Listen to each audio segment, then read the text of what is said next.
such a diverse panel of mentors and experts. We'll introduce them throughout the day when we move through these sessions. And of course, our budding young champions of the AI community. We're so excited to have you all, and we look forward to a great event with you all. We'll start the event by the lighting of the lamp. Please.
Start on this journey together.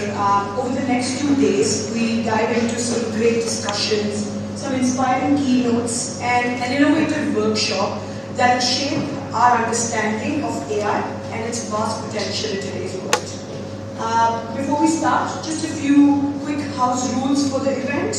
A detailed agenda has been provided to all of you, which highlights the flow of events for the coming 2 days. We are a green campus, and we pride ourselves to try to be as sustainable as possible. So water bottles have been provided in your kits. So please ensure you refill them and reuse them through the 2 days.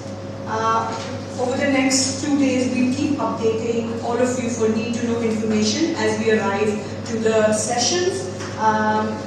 If you have any questions, any queries, any issues, please find CDMC or UNESCO team member, and we should be able to assist you with any questions you may have. And be rest assured, we're here to guide you throughout the event. Last but the most important, we strongly encourage all of you to put up a story, post, share about the event, talk about your experience, share your feelings, because I think being the young people in today's world, you're the most crucial part of the event, and true youth engagement happens when you share what you are working on with people outside these 4 walls. So we strongly recommend, please feel free to post about it, share about it, and we can get true change going around us. Okay, now to officially kick off the event, it's my honor to introduce our opening speaker, Dr. Manisha Pathak. She's a professor of communication, digital platforms and strategies, and she co-chairs the Center for Development Management and Communication, CDMC at MICA. Alongside her association with various national and international organizations across the world, her association with UNESCO has been strong going for almost a decade now. She's led consulting and training programs for various areas of communication and social change. CDMC has also been a part of the UNESCO Global Alliance for Partnership for MIL for more than 5 years now. With over 2 decades of experience in the field of MIL, Professor Manisha will set the stage today for our discussions. Ma'am, please.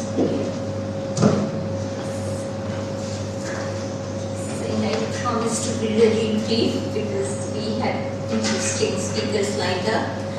So it's really exciting. It is wonderful to see you all in this room, especially all the young people. So welcome to our Green Campus.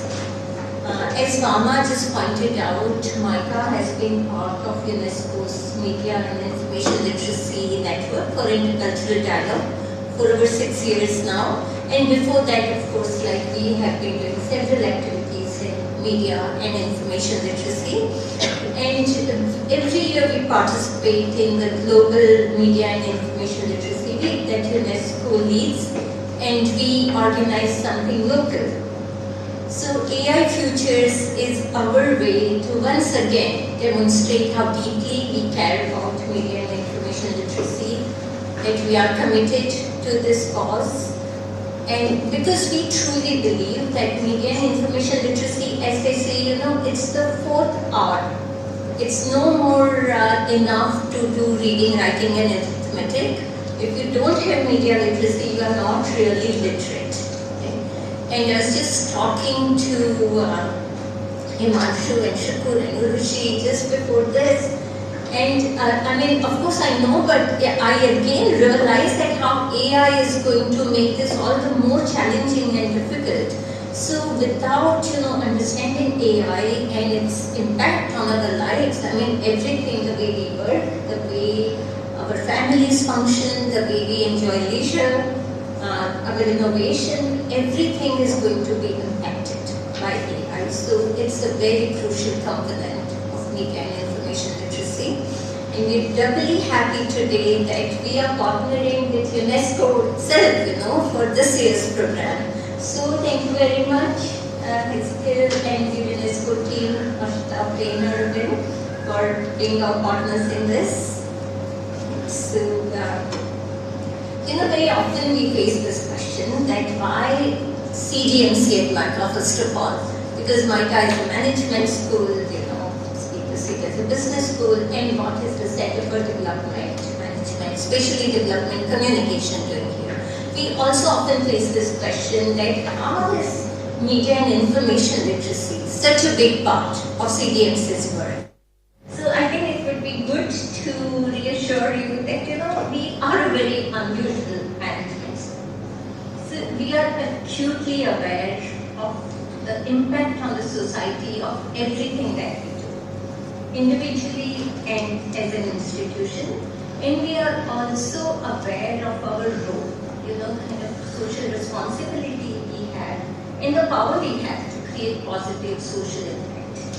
MICA also believes in a strong connect with the city and the society, and CDMC is one of its ways. So our activity is one of the ways that MICA connects with the city and the larger society, and that's why these things are really important to MICA. So at MICA we keep a constant tab on how the world is changing, how everything is changing around us, and we make sure that we prepare not just our students, but also our faculty and all the other stakeholders in the society, like be it government or businesses or civil society. We help them in developing capacity, not just to respond to these changes, but be part of shaping how the world is going to be. So I'm not saying that we are AI experts. In fact, Jaya pointed out the other day that we all need AI 101 to function properly, and I'm very happy that that is where we are going to start. So in no way I'm claiming that we are all AI experts, and actually this 2-day program is also designed for us to learn, from everyone. It's a co-learning exercise to see, what we think. I mean, not just what impact AI would have, but how can we shape AI together so that, we can shape the tomorrow's world in a better way. So that is the purpose of this 2-day event. I would just say that, normally when we do media and information literacy, our approach is participation driven. It has never been panic driven. We focus, even the research for over the last 2 decades has been very participation and well-being oriented. But But again, we are more and more realizing that you cannot completely ignore the risks and the harms of any new technology. In fact, the other day I was just reading about it's a Nobel Prize winner, the godfather of AI, Jeffrey Hinton, and he is worried, he is very concerned that, I think it's a bit like Einstein, that, okay, what have I done? And where is this going to take us? So definitely those concerns are very much there.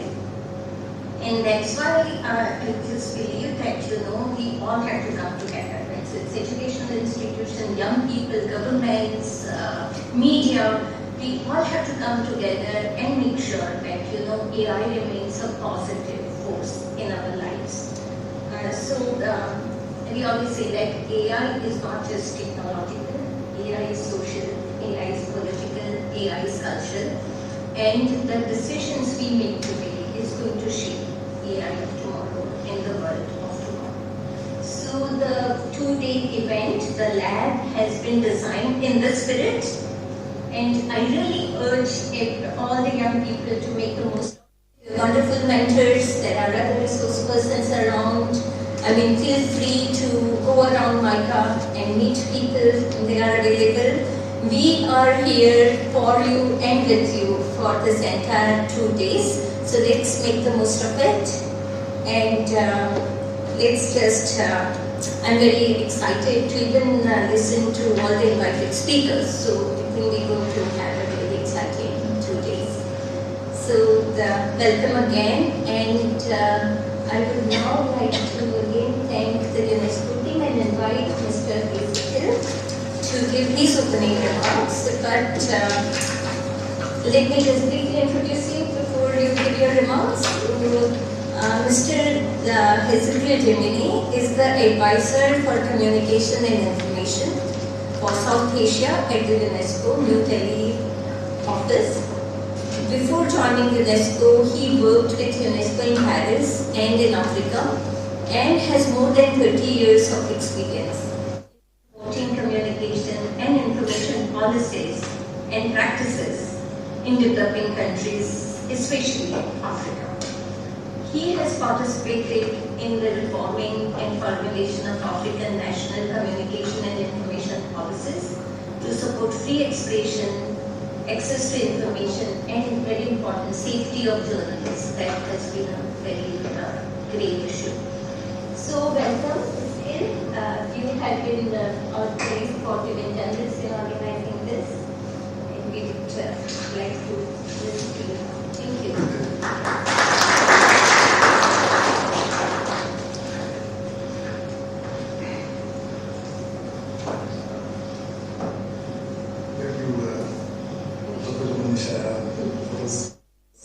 Introductions. Let me start with a brief joke. There is danger in not knowing people face to face. At the discussion desk just this morning, Professor Manisha comes to greet us. And then I say, when did you arrive? And of course, with her grace, she says, I live just a few meters away from here. And then I realized, I've just asked the owner of the house when they arrived to visit the place. So I apologize for them. If we went back on screen, I would have recognized you.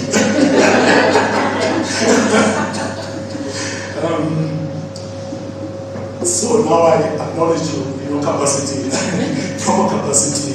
Professor Manisha is the co-chair for CDMC. Professor Roshi is also co-chair of CDMC. Ms. Daya is the CEO of MICA. I acknowledge all of you, but I also acknowledge the experts who are sitting in the front row. I may not mention all of you, I'll just mention one. Because again, we go around meetings, events, we meet people, sometimes we meet them more than once. And the name just escapes you.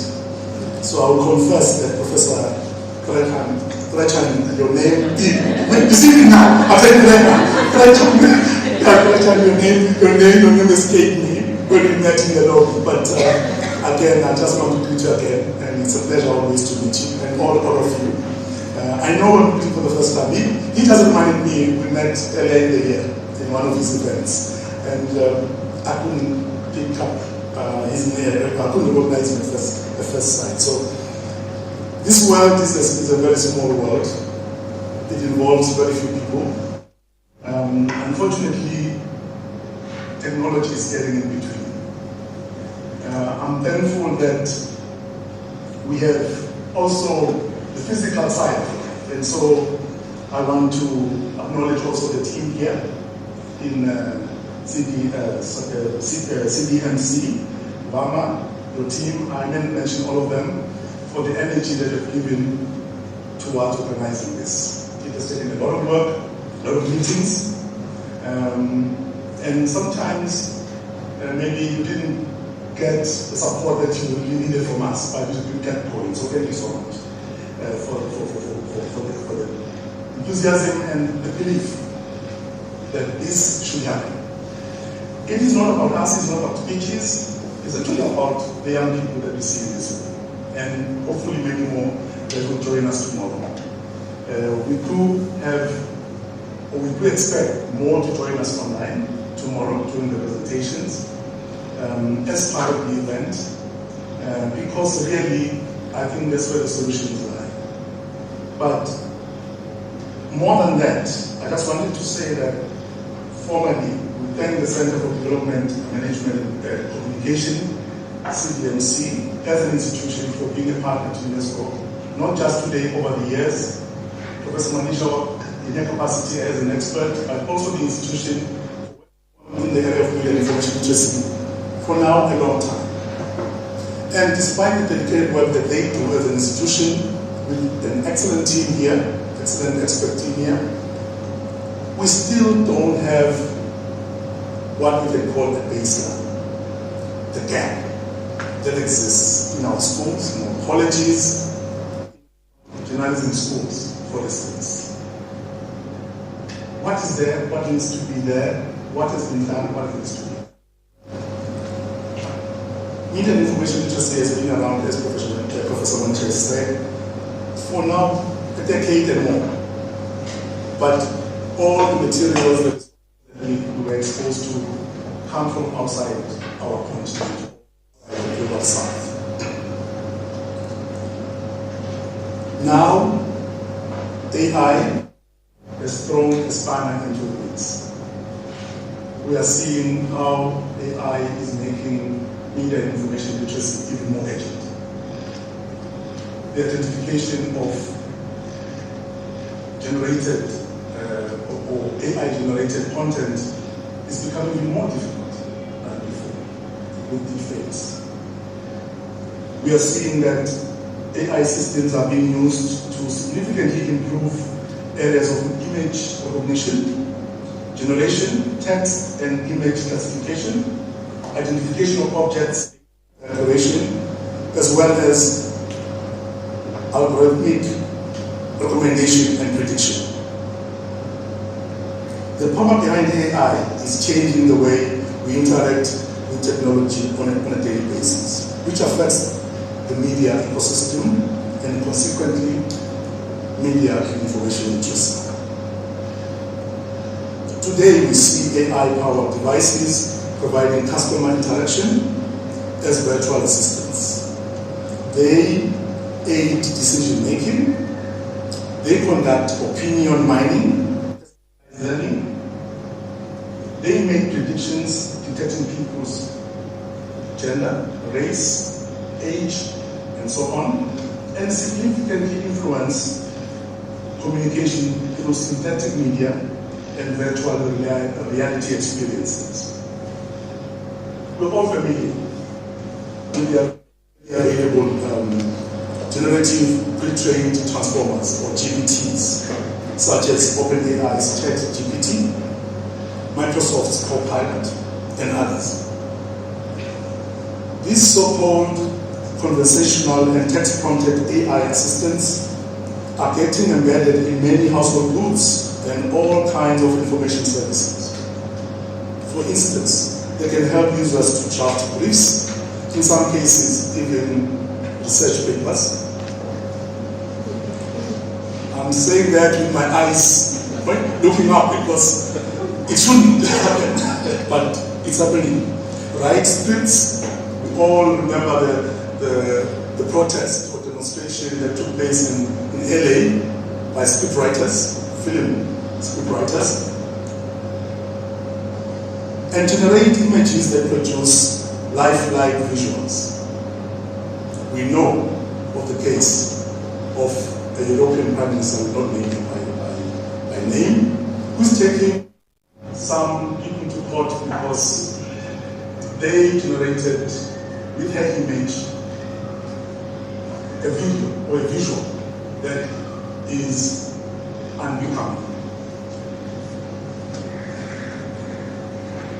So, with all these capabilities where AI produces lifelike visuals that are very difficult to trace back to the real world, what does it mean for me? The AI production of information has the potential to revolutionize the very idea of information as a public good.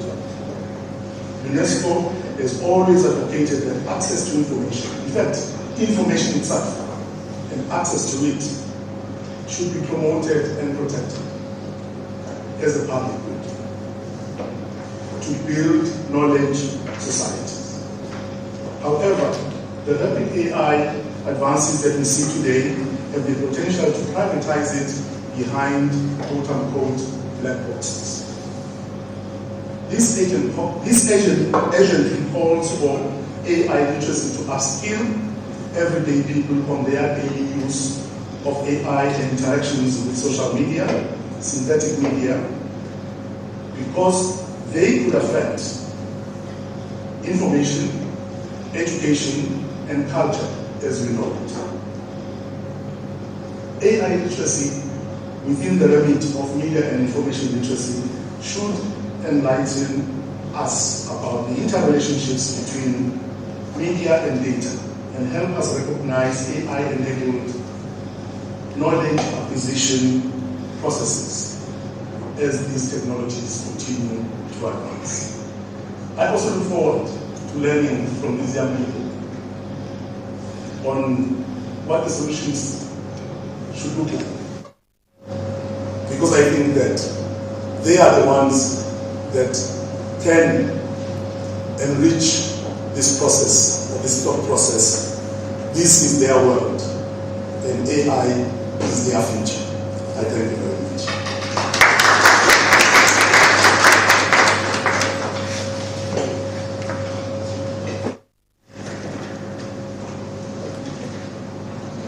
Thank you so much, Ms. Gulsar. That was great. Now, it's my pleasure to introduce Ms. Jaya Deshmukh, Director and CEO of MICA, who has been a business leader in the field of digital technology and cloud. With being among the select business leaders with extensive experience in strategy and transformation, business operations, and commercial and solution development across the full digital and data stack. She's worked with some big players such as Google Cloud, Microsoft in her experience as well. We now invite you, ma'am, to share your insights on AI's current evolving scenario and what you think the future may hold. Please join me in welcoming Ms. Jaya on stage.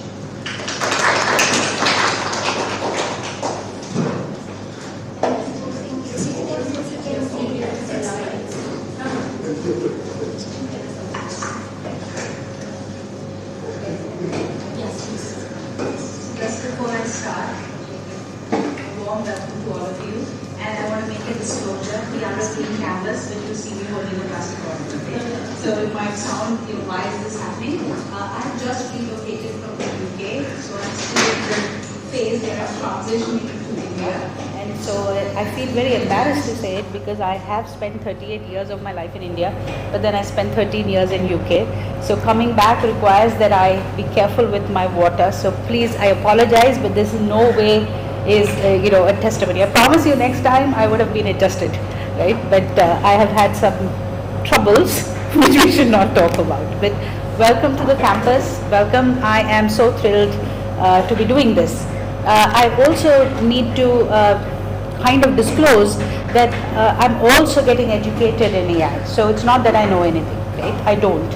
I'm very much in the initial journey of learning, but there has been quite a bit of work that has been done around data, digital, social, cloud, and then the next normal step is AI.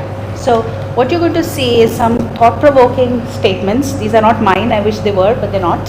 And probably a discussion around each one of them, is required. And what it is likely to do is to help you as you think about and how would you frame a policy, right? How would you go about communicating about AI, or how are all of us going to be thinking about it? So that's really the lens I've taken, but I want to be very clear there are no right or wrong answers. These are statements worth discussing. Okay? Is that okay? Okay. So the first thing I want to do is start off with a quiz. Okay, so and everyone must participate. So first question, how many of you would let AI make a restaurant booking or decide buy a movie ticket for you? So raise your hands if you would allow AI to do that. Okay? Okay? Anyone who's saying no? Not done so. But will you allow? Will you allow? No? No? Not food, right? Interesting. Yeah. Movie ticket? Okay. Interesting. This is we have people who said yes, people who said no. Okay. Next one, right? How many of you are willing to let AI, do some work for you? Like for example, write a submission. If you want me, okay? Write a submission. Help you aid a submission, right? Or help you with groundwork to write a research paper. Help you with fact checking or collating information so you can write an article. How many of you are willing? Yeah. Yeah. Let's say you put campaign, right? Basic first draft. Right. But no submission. No submission. But help. Show of hands. Assistive. Okay. Okay. No, that's fine. I'm not judging because I'll say yes. Okay. Let's question on that. Now let me ask a slightly complicated question. How many of you, those of you who are not married yet, or those who are married and have kids, or those who don't have kids but have friends or nephews and nieces who need to get married, how many of you would trust AI to find a partner? I would love to see what it's gender. No. How many of you would?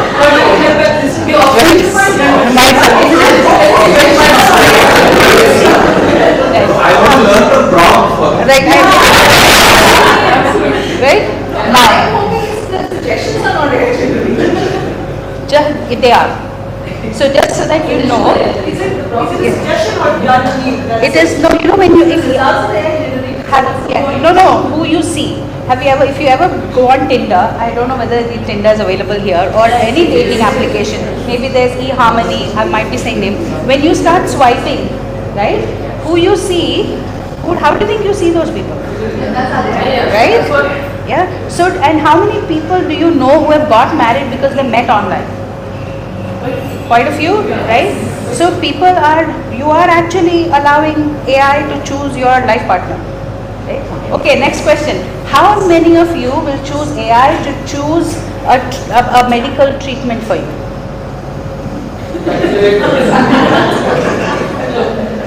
Right? You already are. You already are, because when doctors, right, are treating you, and if it is a complicated case and they need to do some lookups, where do you think they're going? They're going into huge databases, they're making queries, and that is giving them some suggestions that it will be this or that. Or all your MRI scans, when there is a prompt given that this tumor is actually benign or not benign, who's doing it? Do you really think it's being done by a doctor? No, you have a secondary opinion. First level is coming from the machine, right? So the reason for doing this little quiz, and I haven't started and someone has to keep me on time because I'm never on time, I never complete my slides. But please keep me on time. The reason I'm doing this is that in the room, can you see we have humor when we think about AI. We don't know really what it is. We ourselves don't know what we will accept or not accept. And sometimes we are accepting things that we don't know we are accepting. Right? How many of you buy on Amazon? Amazon? Right? How many of you bought on Amazon? Right? How many of you think that you have selected what you bought? You haven't. Because you've been given a list. Who gives you the list? Then you scroll through the list. So you get a choice. You get a consideration set. Right? But who decided that consideration set? On what rules was the consideration set given to you? Right? Who decides what is in a consideration set or not? So these are some of the things that we are going to discuss. Okay? So hopefully I know how to run this. No, I don't. It's just this one, right? Yeah.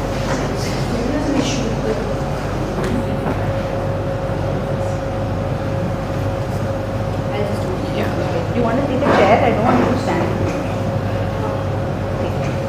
So when you say AI, you say AI is artificial intelligence. But it is neither artificial nor intelligent. Are you aware of that? How many of you are aware of the fact that it's neither artificial? Okay, why? Because it's artificial because it's not intelligent because we're feeding data into it's our intelligence. Yes. Which is in AI. Yes. So it's not intelligent. Okay, so hold that thought, we'll come to that. It's not intelligent because it's our data, we're going to talk about it. But why is it not artificial?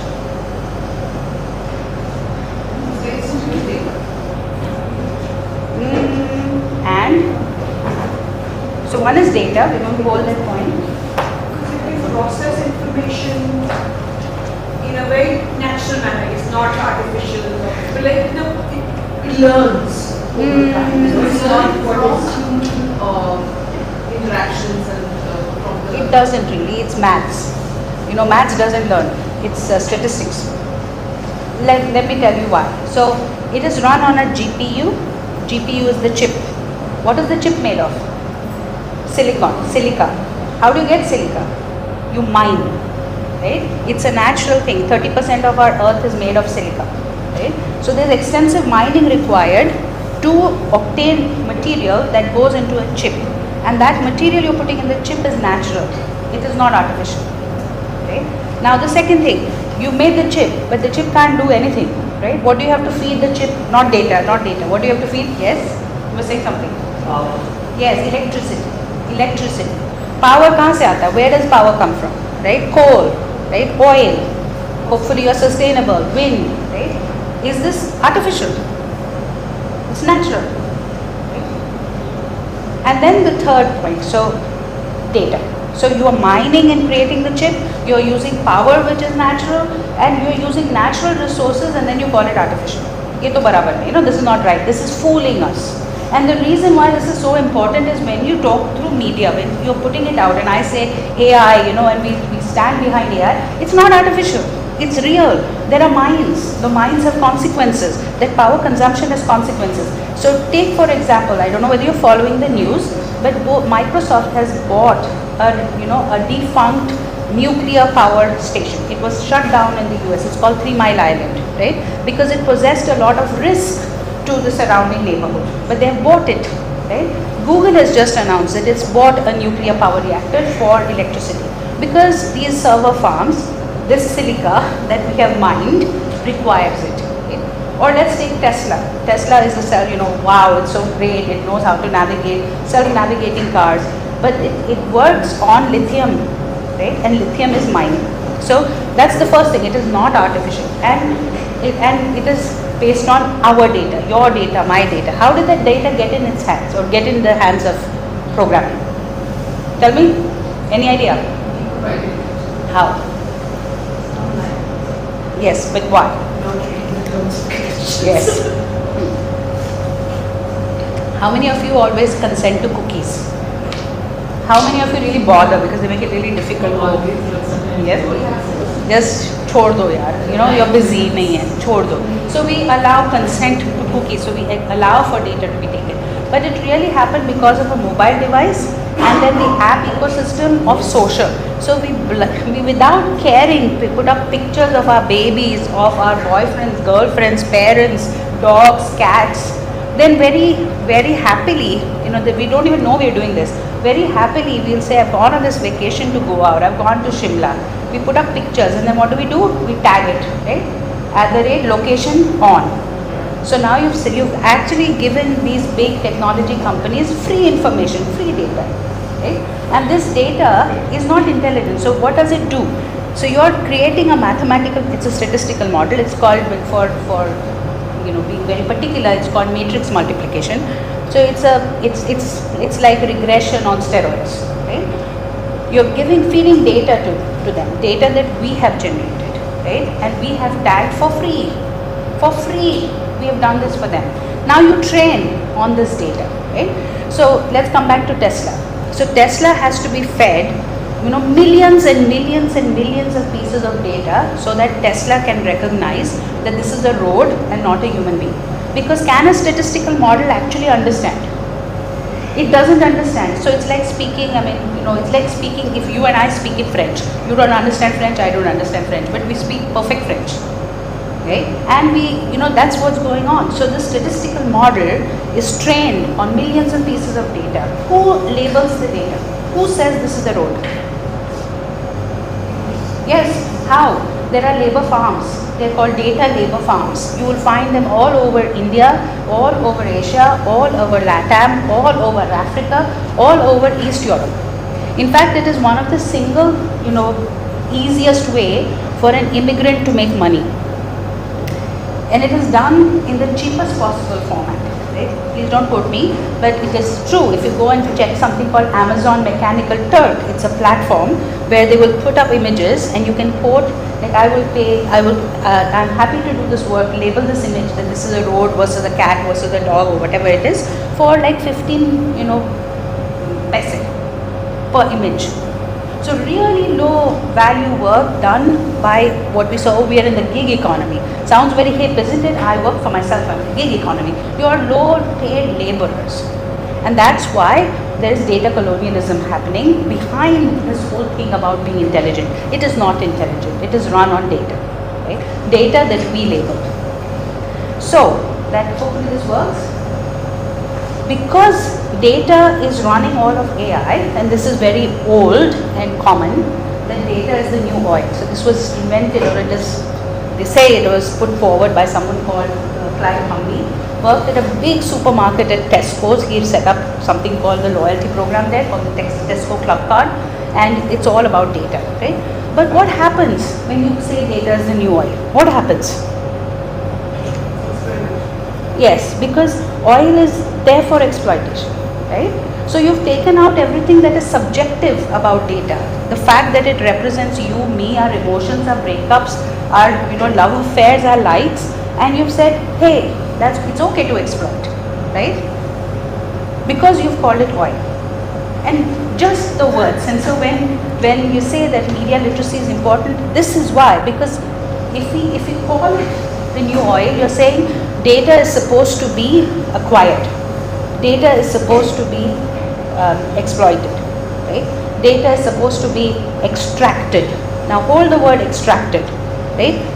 You don't even know. How many of you are used to something called prove that you are a human? When you go online, right? Right? What is that? And then you're going to say how many motorcycles you can see in a picture. Is it not ironical that as a human, I have to tell a machine that I am a human by clicking on information? Isn't that data extraction? It's terrible, right? Or if you go into, thankfully it's not in India, right? But India has a different method. Every time we're doing a UPI transaction, right? What are we giving up? We're telling some machine, some server, everything that we buy and with whom. How do you know that it's guaranteed that nobody will use that data? Did anyone ask you?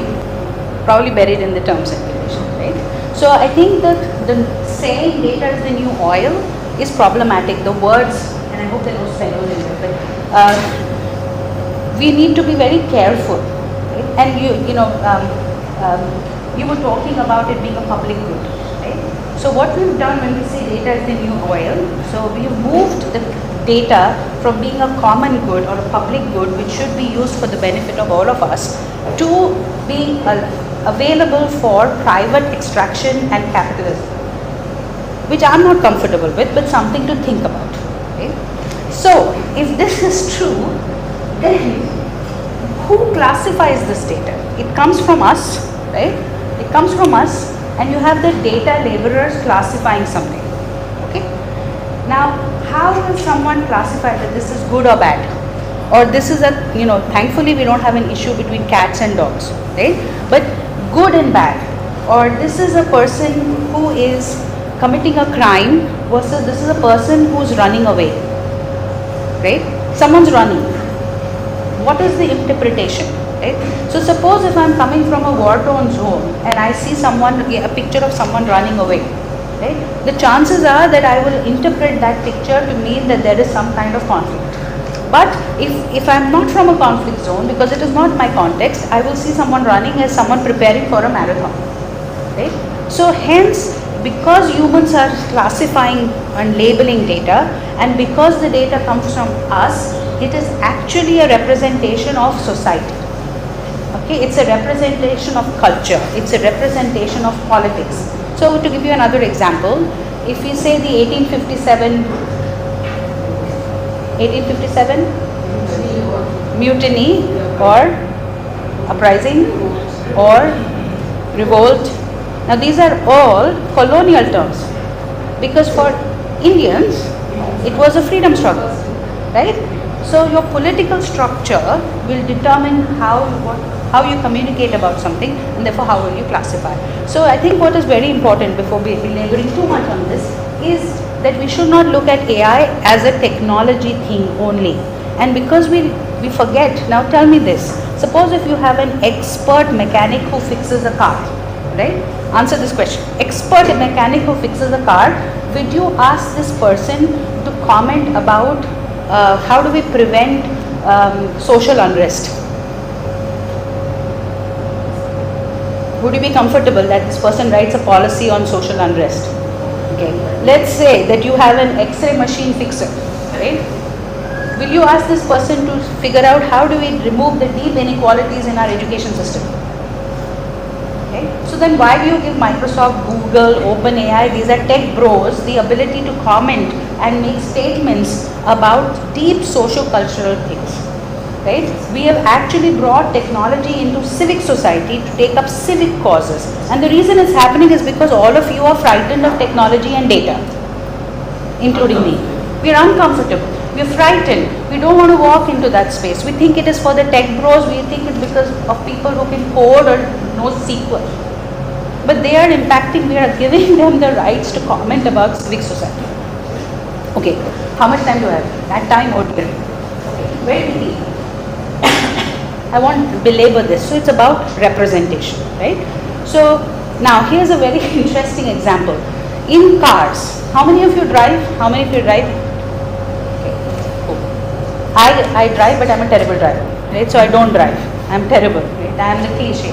But let me ask you this question. Do you know that when you test a car for it being safe, right, there is a dummy put in the car and then the car is crashed? Do you know that that dummy is always based on a man? Therefore, the number of fatalities that happen to women is much higher than men in a accident. Okay. Second, do you know that for many years now, women's heart attacks were not diagnosed because all the data was on male heart attacks, right? So it's not about bias in data, because people will come and talk about bias. No, it's not about bias. The data doesn't exist. It's absent. Bias ki to baat, yes, it's not even there.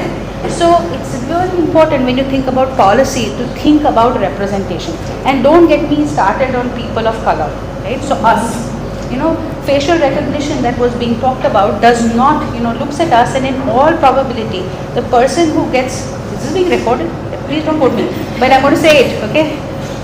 The person who gets pulled out on a checkout on the immigration line in the US, like how and why? So this we know are issues. So, and I know these words are a little higher, but actually, this decision that this person is a terrorist versus this person is a normal human being, right? And the words they use is alien, right?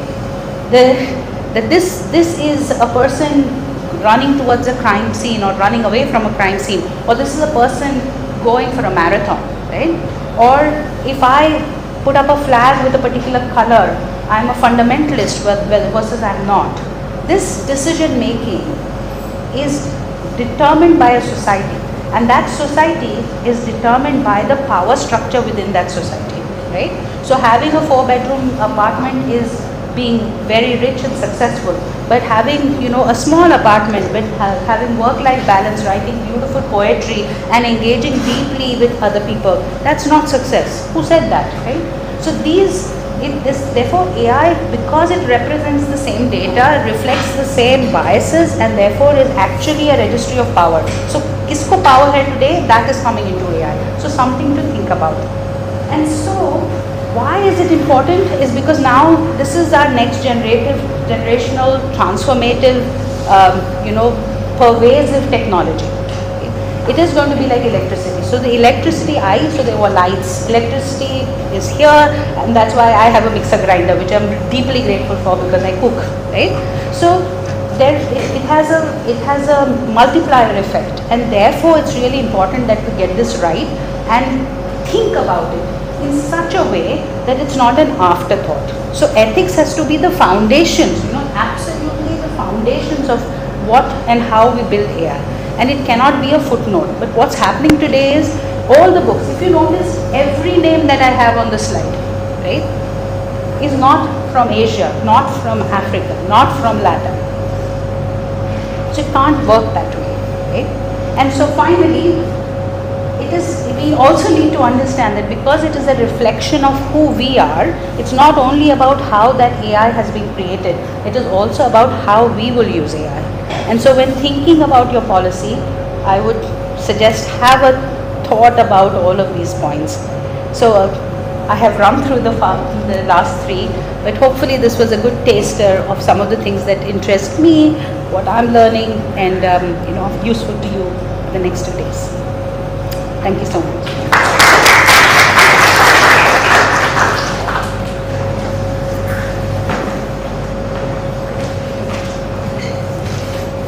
Thank you so much, Ms. Jaya. That was really thought-provoking, and I think it set the right tone for us to kick into the next session.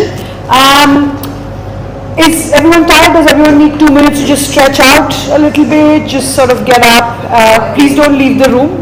Please. It's really difficult to do crowd control if you leave, so please feel free to stretch out, grab a drink of water or anything. We'll take 2 minutes and then we'll get on to the next section.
who is brings 14 years of experience in journalism.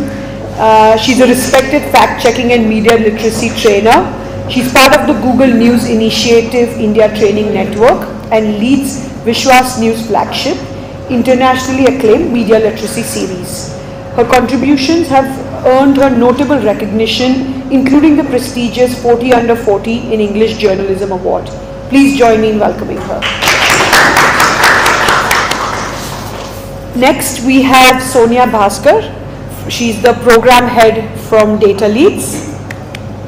Sonia works in an interdisciplinary team that recently executed one of the biggest editorial collaborations to fight online misinformation during India's just concluded general elections. The Shakti Collective, an India election fact-checking consortium, saw more than 300 journalists from 50 plus organizations, fact-checkers and newsrooms, and they covered it within over 10 languages. They came together to fight election-related misinformation and deepfakes. Beyond detection of deepfake, Sonia is closely exploring the possible applications of AI in journalism and fact-checking.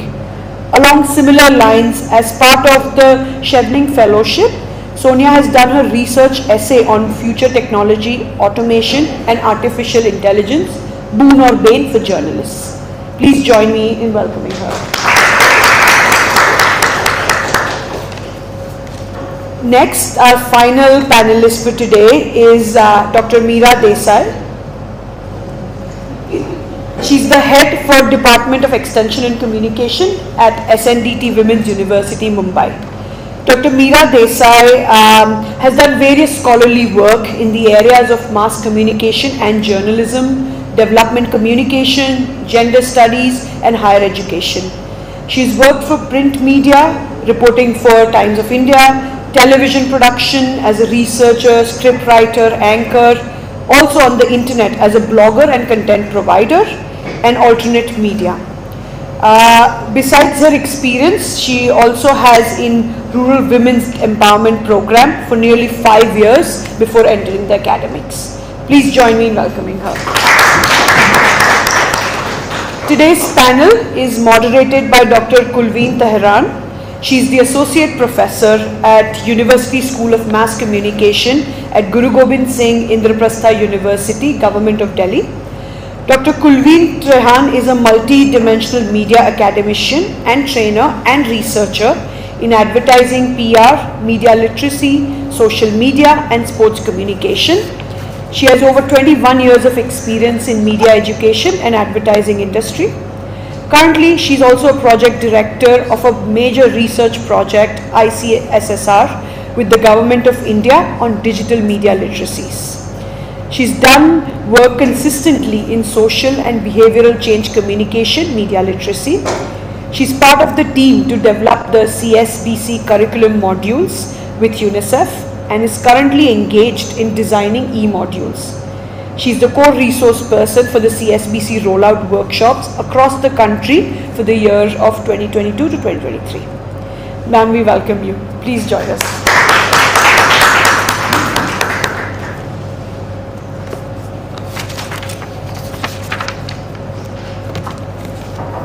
Ma'am, the stage is yours. That's one mic, yeah. You can use this if you want. That's one.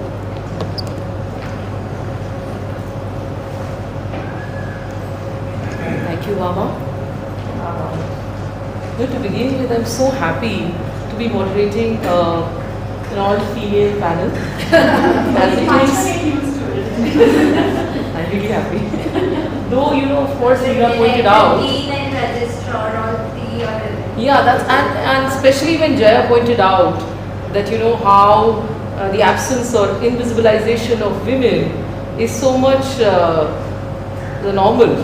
It's been normalized, even in artificial intelligence for that matter. And if I'm not wrong, Meera pointed out how the poster also reflects a male hand or a non-female hand, so we can have that conversation. So in this, it's very interesting that when we were seeing the inaugural ceremony, lighting of the lamp, in many ways it reflected the reality of today, of 2024. the phygital cultures, the phygital spaces. On one hand, you had the virtual lighting of the lamp on display, and on the other, we were all feeling the presence of the guests and the experts lighting the lamp in the physical spaces, creating contact, connect, and building the environment or the essence of being together. My compliments to CDMC and UNICEF for expanding, like always, the space of media and information literacy to have conversations on an area which thrills us, excites us, makes us uncomfortable, at times a little at a disadvantage, artificial intelligence. Especially in this panel, when I see around, this particular panel represents the diversity in media and communication mediascapes. On one hand, we have a practicing journalist within the news organization systems and how she's navigating the idea of information literacy, especially in the context of digital milieu and AI. On the other, we have Sonia Bhaskar representing organizations' commitment to protection, to fact check and misinformation, or building news literate societies by creating empowerment. And the third is a very interesting space of education, media education, which is grappling, which is absorbing, which is responding to disruption, Industrial Revolution 4.0, in various higher education institutions which are very, very diverse in this country. So the opening panel is on navigating AI challenges and opportunities. Let me start the conversation with Urvashi. Urvashi, it's been almost 2 years from the day the world woke up to ChatGPT. And why I say ChatGPT, because that is where I guess in many ways the conversation on AI really got stronger, AI in various manifestations. So how do you look at these last 2 years in terms of your experiences with newsrooms, especially in terms of adoption of AI, adoption, its potential and integration in media organizations in the country? Thank you. First of all, thank you for having me here, and it's a very important question that I will address. So I'll start with the challenges. So one of the biggest challenges that we face, not just the journalists, but everybody faces, is battling AI-generated misinformation or deepfakes. Right? So in Jogger New Media, we have a dedicated fact-checking team who debunk misinformation and the AI-generated misinformation or what we call deepfakes as well. Besides that, not just the fact-checking team, we have sensitized the entire newsroom, as in whenever there is a new joinee in the editorial team, not just in the editorial team, but be it in the video team or any other team, we give them the basic training of fact-checking as well as the AI, to identify AI-generated misinformation, be it in the form of video or photo or audio. I mean, they should have at least the basic understanding. So here comes the role of AI literacy. Now, not just in newsrooms, we do carry out media literacy and AI literacy. So I believe AI literacy is the subset of media literacy, and we now have started putting in module of AI literacy in the media literacy curriculums and the initiatives that we do across India for all the generations. So recently, I'm happy to share that we have conducted a media literacy drive for senior citizens that was conducted in collaboration with MICA. And we also introduced an AI module in that, and we trained, so I mean, not all people can be trained on how to debunk misinformation using tools, and that too if you are training the senior citizens, right? So for them we just conducted, we trained them using the basic ways through which they can identify, be it in the form of facial expressions or through, very basic things that we told them, that if blurriness or speech modulation.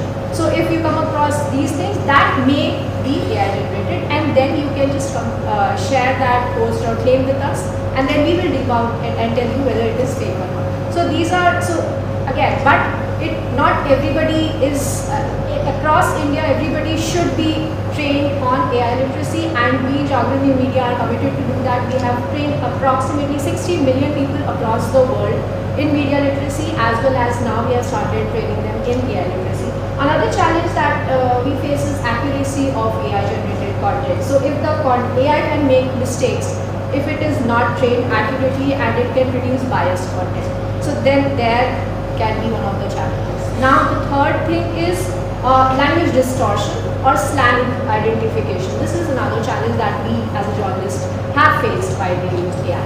Now if we talk about opportunities, we have in geography media, we have introduced a model that is MDP, which is misleading data predictor. So this model we have developed, and this has automated the fact checking process to a certain limit. So any user, it is open to public, I mean we have almost developed it. Any user can come to that dashboard, enter a query, and it will fetch the result. And how will it fetch the results? We have put in certain data signals of the existing fact checks that we have done in geography media, and it will fetch the results. So it has automated the system of fact checking to a certain extent.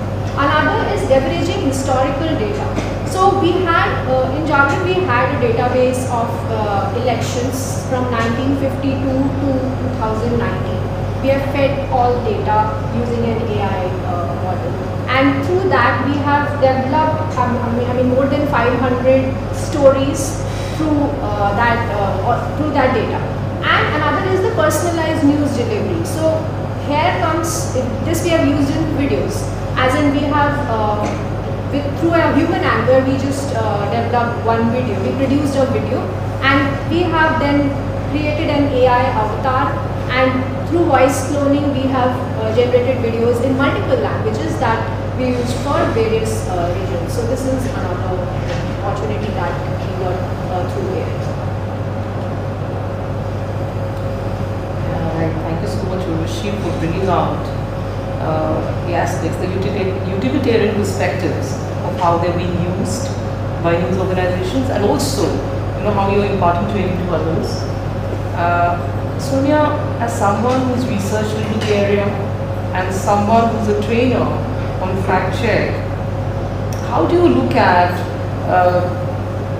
responsiveness of journalists towards misinformation and literacy of misinformation, especially with regards to technology-enabled content and assisted and generated technologies, and the entire ecosystem around it, which is in fact in many ways voice, velocity, and volume of data that we're talking about, that we're grappling with.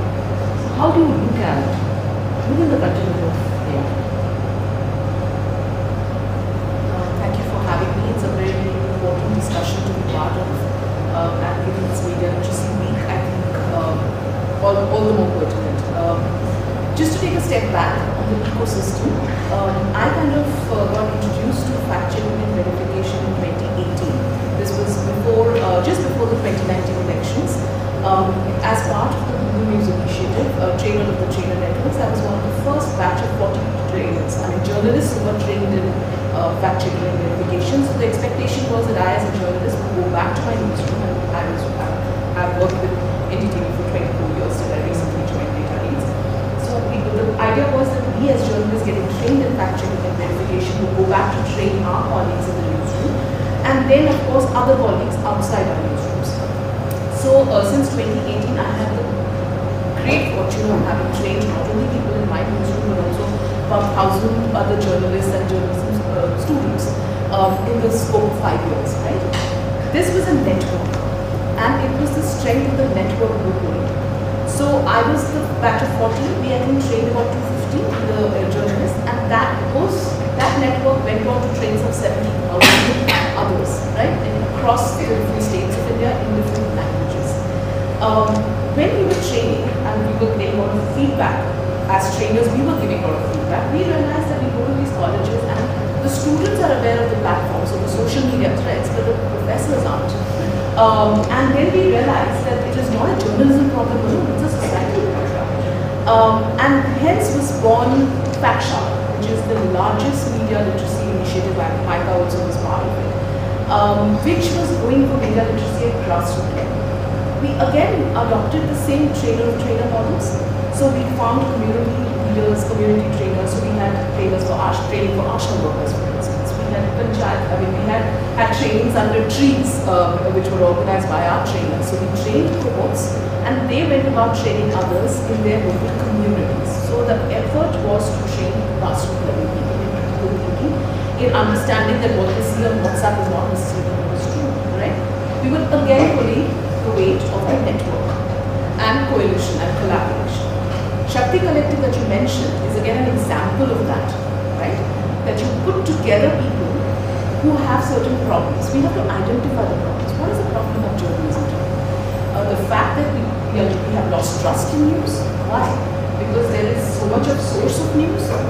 Anybody can generate content, not necessarily journalists or journalistic organization, and there are no guardrails anymore. And the credible organizations are in crisis themselves. Their profitability models, their revenue models are unsustainable. They have no differentiators to offer.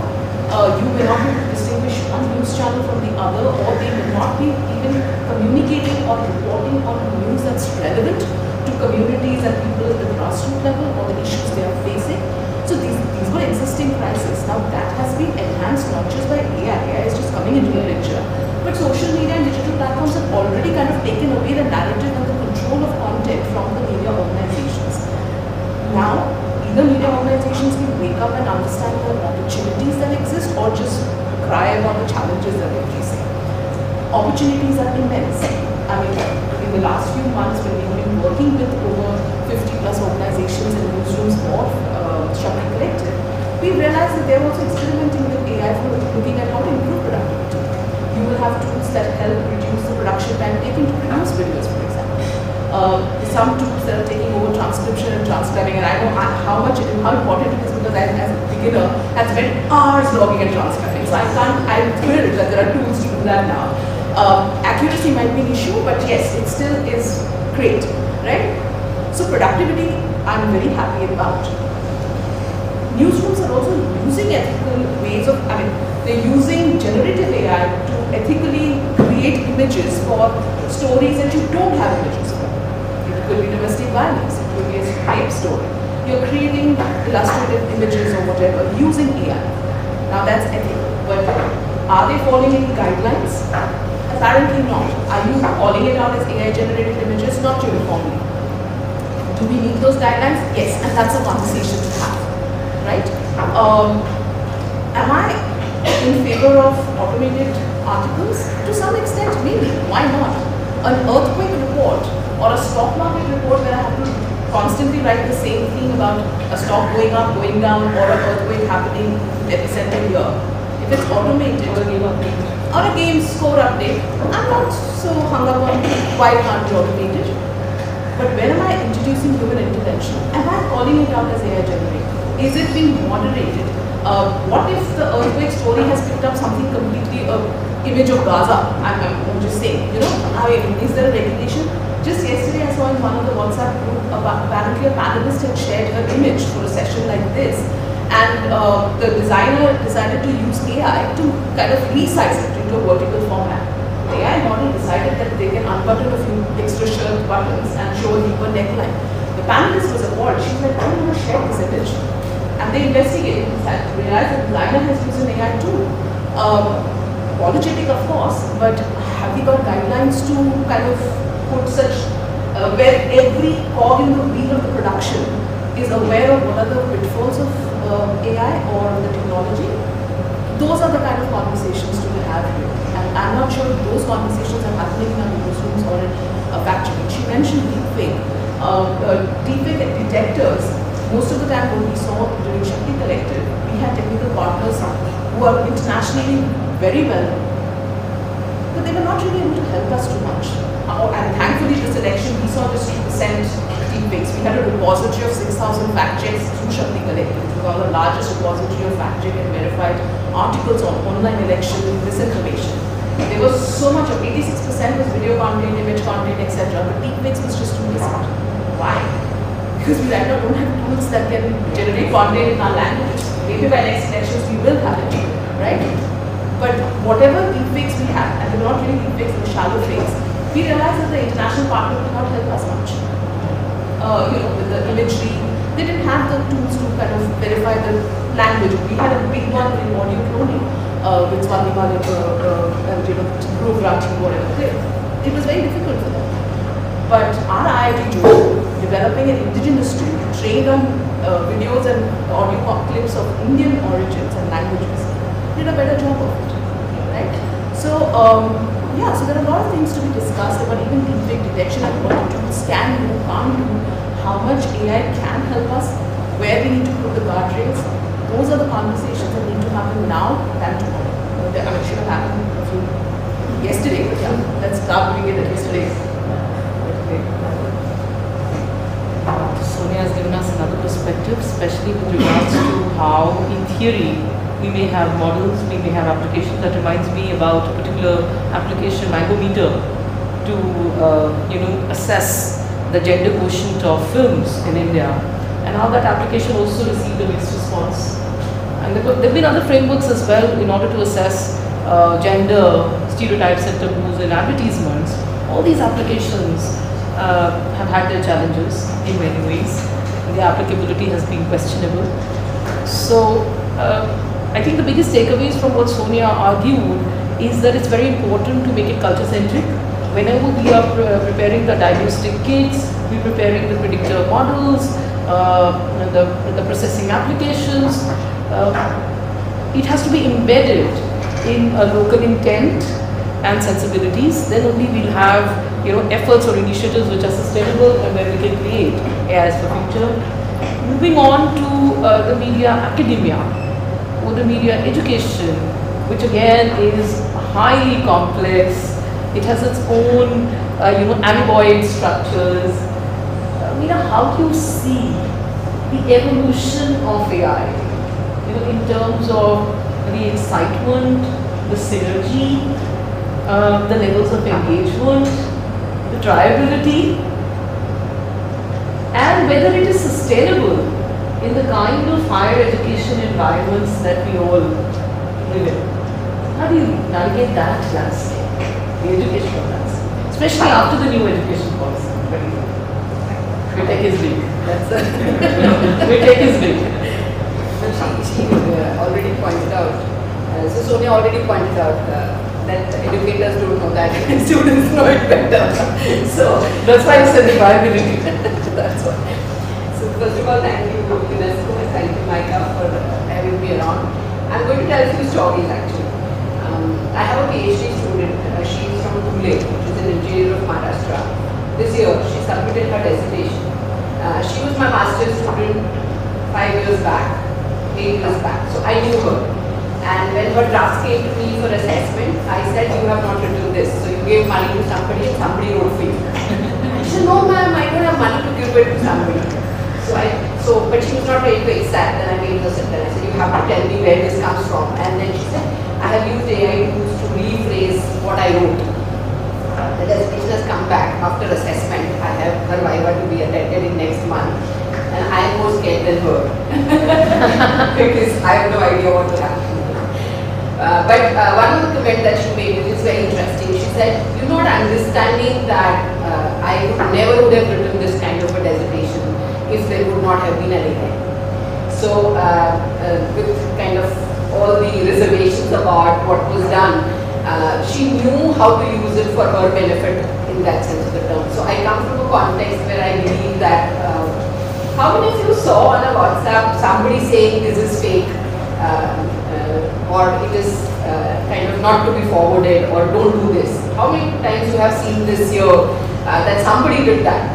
So that's where I come from, where I feel that the water will find its own level. Right now is a time where, like once upon a time when cameras were invented, people didn't want to get themselves photographed because they said if you photograph yourself, you lose your soul. And in a history of kind of time, everybody wants to take selfies these days. So only, and keep losing their souls.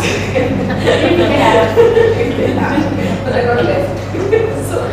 So I think that's the same thing that is happening with AI. So the other story is that last month I was moderating a panel in China about AI and Africa and Asia. And everybody was kind of that doomsday prediction kind of, it's not representative, it's a data colonialism, it's kind of very bad and very bleak future and all that kind of a thing. And after the panel, after the Q&A and all that, I kind of concluded by saying let's all kind of own it up as individuals what we can do rather than depending on institutions. And a co-panelist said that don't forget the fact that this demands an institutional policy framework.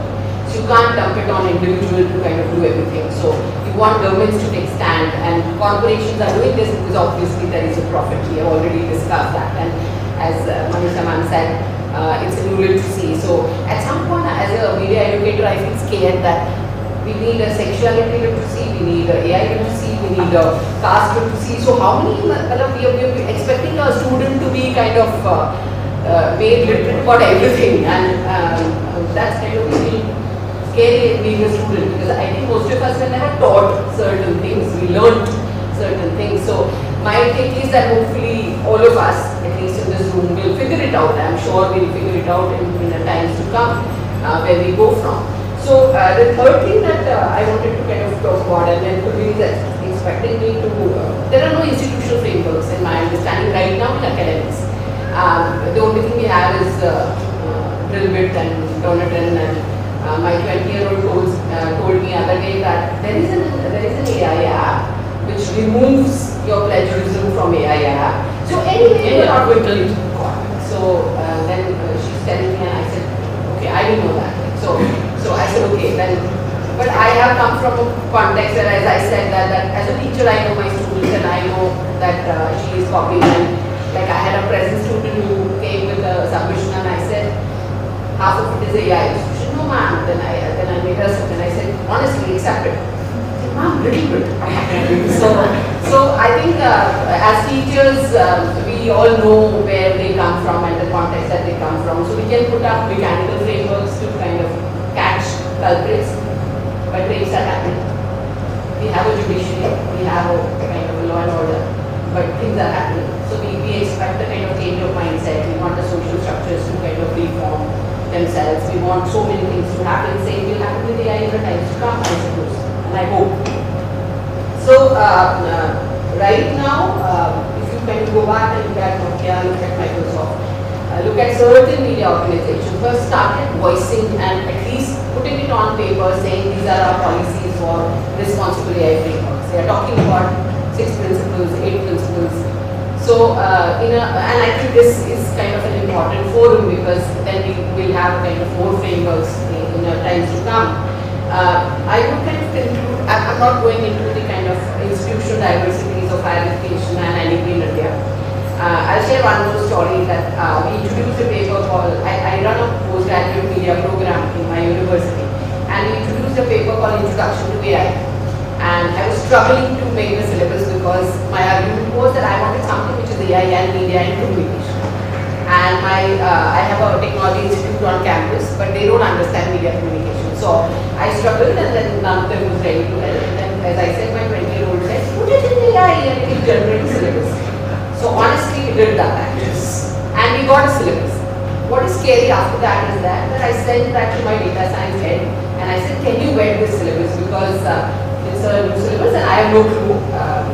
Wherein I have started increasingly realizing that they're not talking about anything extraordinary. But anyway. So he said, oh, this is a very good syllabus, he said. And that scared me, that because if he is happy with the syllabus that has been generated by AI, that means he's not using his brain. So my understanding is that to the point that we all can keep telling ourselves that I have a brain and I use it, we still have a room. So I'll close you by saying this multiple intelligence theory by Gardner in 1982, and he talks about 9 intelligences. And what I've discovered is that only 3 can be done by AI right now. So we still have a lot of time. Probably in my lifetime I don't see AI having 9. So I feel that we are in a time which is a transition. We'll hopefully have a kind of a wisdom will prevail context. And it's an exciting time according to me as an educator, because the same happened to a lot of other things in the past. So we are again kind of seeing one more thing, and let's see what happens, because it's kind of interesting to be around in that sense. And thank you for, because I also been a part of JNI, and I was talking the other time that a lot of times what is happening with AI is that we're putting a lot more emphasis on technology. The reality is that we have to start recognizing the context, which was told in the previous session also.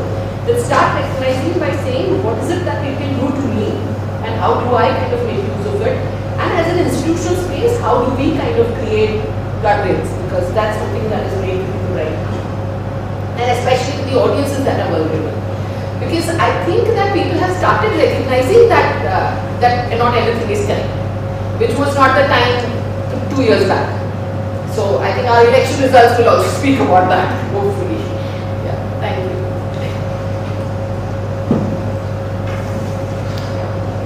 So, quite a few talking points here. Of course, one would be that wonderful remark, and that provokes us to think that had it not been AI, I would not have been able to write the kind of thesis I did. And of course, the data science professor saying what a wonderful syllabus it was. So our trust, our not so great understanding of what AI is capable of doing for us, the ease, the comfort, the convenience, and the speed with which it is able to perform in many ways, captivates us. It not only creates a perceptual reality, but like Meera was saying, new media of every time, television, camera, every extension of man has been able to create that excitement, that anxiety, that fear, and that sense of engagement. And every time we have these conversations, every time we did it at the time of big data, when the Industrial Revolution 4.0 set in, cloud computing, when algorithms became the buzzword, and now with all kinds of manifestations of AI, from machine learning to deep learning. And deep fakes, of course, have been not just deep fakes. Of late, when we are talking, I'm working with adolescents, and the conversation is around deep nudes and how IT Act Section 67 deals with it. So in many ways, when we're talking about informed audiences, freedom of choice of the audiences, more conversations, more provocations to think, it is also very important to not just outreach.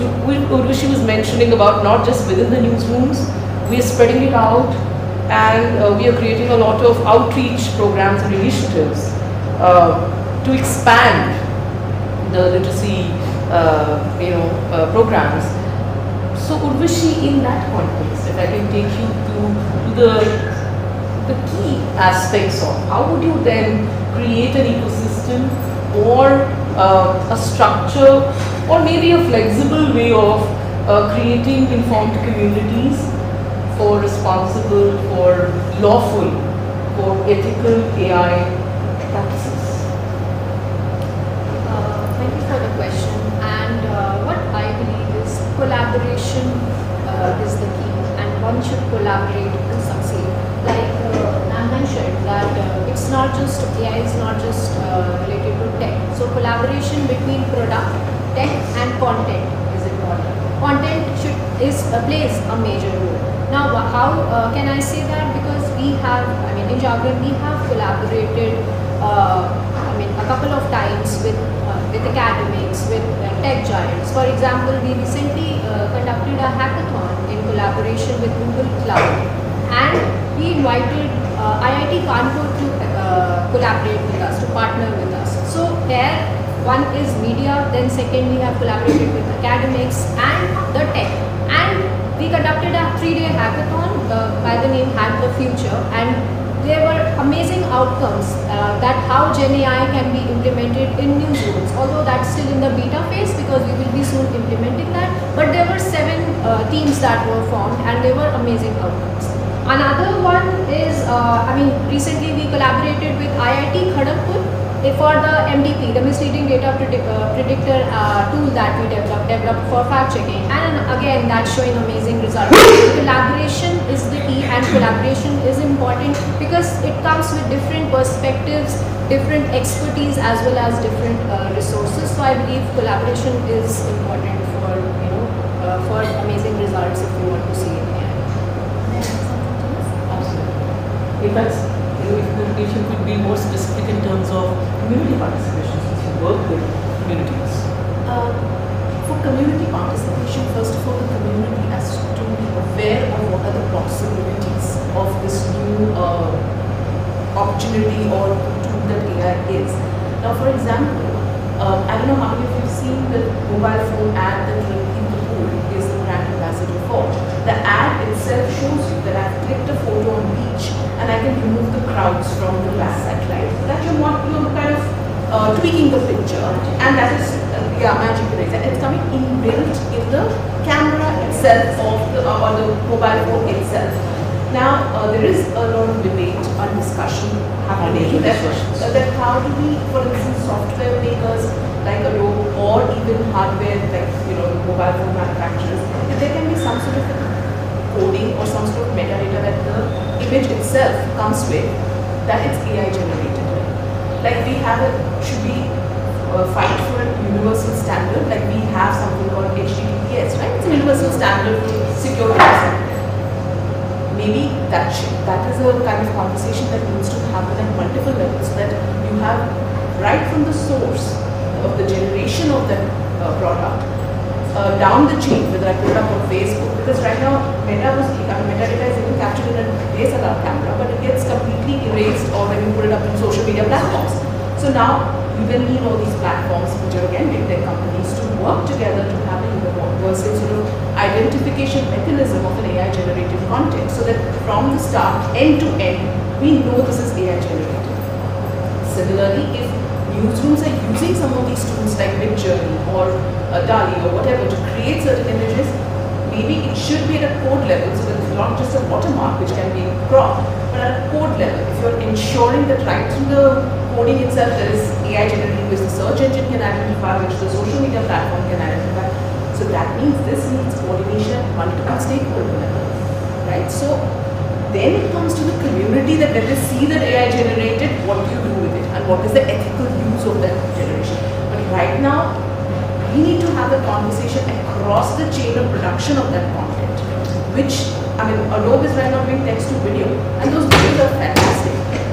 Tomorrow it will hit the community, but the community will not know what should I do, what is the ethical use of it if there is no down from the beginning to the end, there's no process in place. So we need that workflow in place, which is where probably UNESCO, probably these conversations, tech companies' involvement in media organizations, everybody, government, everybody is important. That regulation, because we can't leave the regulation to one authority. This is not going to work like that. So I think that should be when we talk about ethical AI, we first need the processes in place, and then we can talk about implementation in an ethical, responsible way, which everyone can access and everyone can use in a responsible fashion.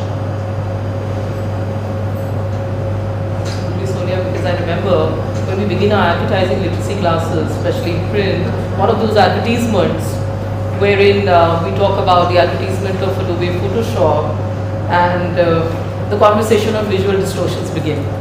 That if you're able to distort an image, and if that is not cited, that is not informed to the audiences, there lies the problem.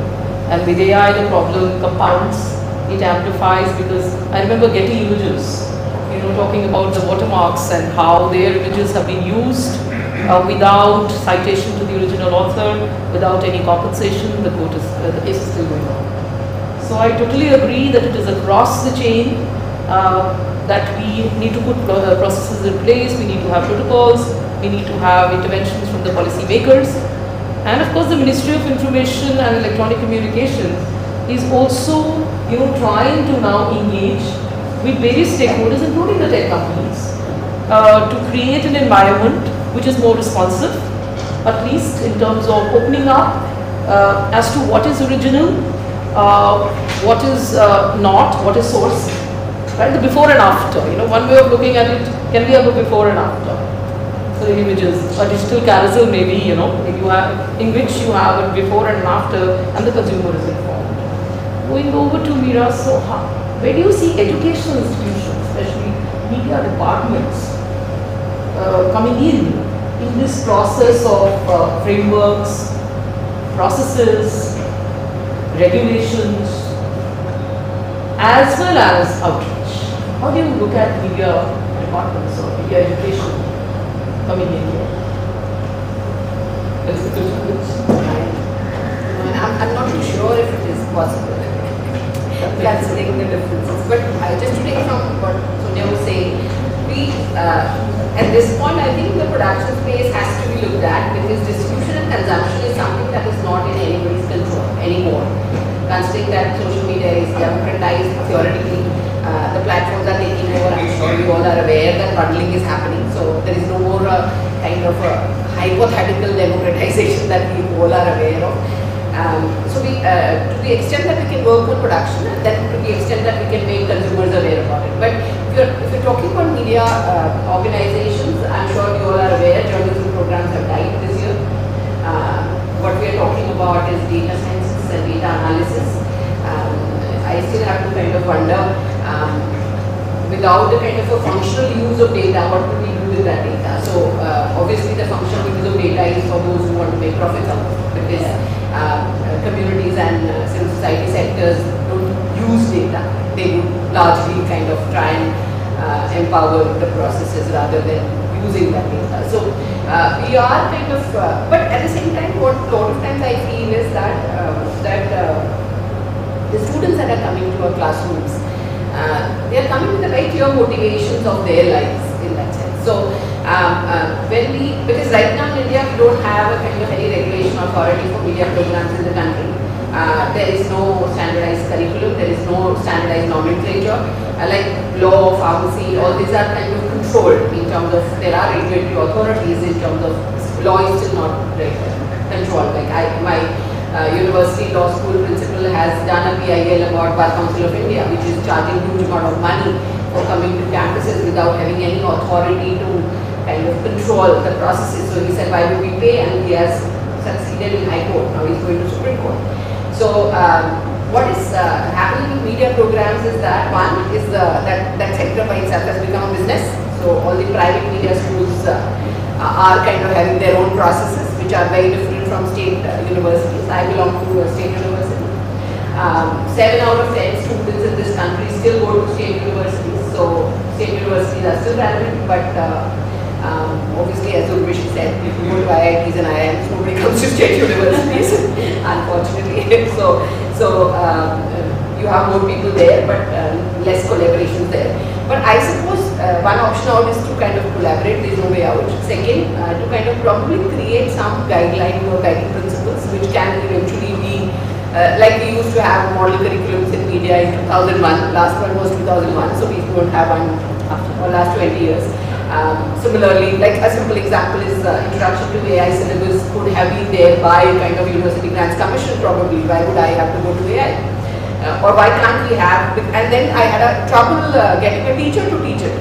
And I had an experience last week only where I got a guest lecturer to come and talk about data analytics.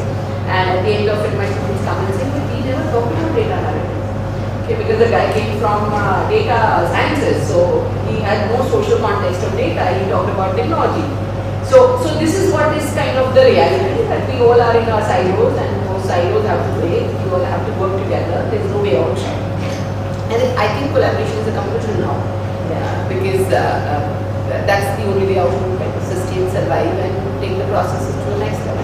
But for now, I think production chain is something that can be kind of still defined and managed, because then media schools can become part of that production team in the future, because we are generating the future media professionals, and then they would kind of, if they are aware, they'll subsequently make professionals who will be little aware. But then there's no guarantee again, because I'm sure we all are aware that a lot of journalists have become political. They have converted and they have become politicians. So some have become academics. Yeah, there is a new word now. I have heard called practitioners. So practice plus academics. So I think we keep inventing vocabularies. Yeah. But in reality, on ground, I think there's a sky is a limit, because things are happening very fast. And then by the time they grapple with it, there will be a new technology, because obviously industry is going to be profit driven and they'll kind of invent new ways of doing things. I have doubts if universities and institutions have that kind of they are equipped with that kind of intellectual and infrastructural resources to kind of lead that kind of a speed.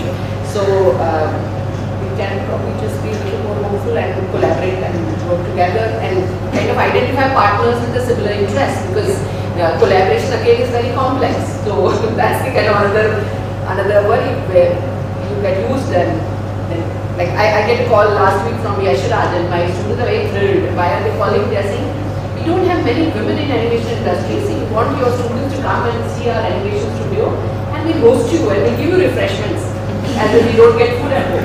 So anyway, but that's interesting.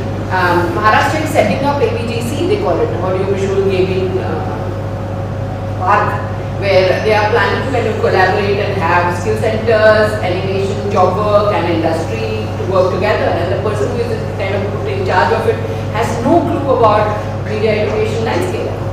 So it's kind of pretty interesting, because I think so much of it never happened so fast.